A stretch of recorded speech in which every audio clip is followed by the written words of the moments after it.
اسلام میں 73 فرقے کیوں ہیں؟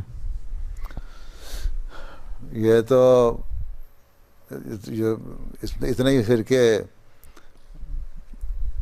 باقی مذہب میں بھی ہیں، ٹھیک ہے. یہاں صلی اللہ علیہ وسلم نے پیشگوئی فرمائی تھی کہ اتنے فرقے ہو جائیں گے. مطلب یہ تھا کہ اسلام میں مختلف فرقے بٹ کے تو اکائی نہیں رہے گی بلکہ مختلف فرقے ہو جائیں گے، ٹھیک ہے.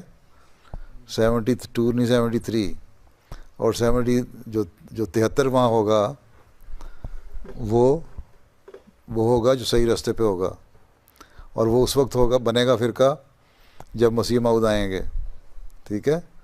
تو یہاں حضرت صلی اللہ علیہ وسلم کی پیشگوئی پوری ہوئی، اور اس کی ایک مراد یہ ہے، یہ نہیں ہے کہ تم انگلیوں پہ گننے لگ جاؤ کہ کون کون سے فرقے ہیں. کئی فرقے ہیں، سنیوں کے 30-35 فرقے ہیں، شیعوں کے 34-35 فرقے ہیں، ٹھیک ہے. مین فرقے تو دو ہی ہیں، سنی شیعہ کہتے ہیں نا ہم، آگے ان کی آگے تقسیم ہوئی ہے، ٹھیک.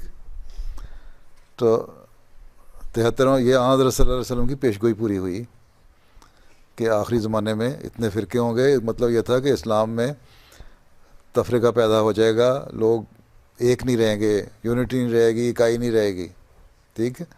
اس وقت پھر امام مہدی کا ظہور ہوگا.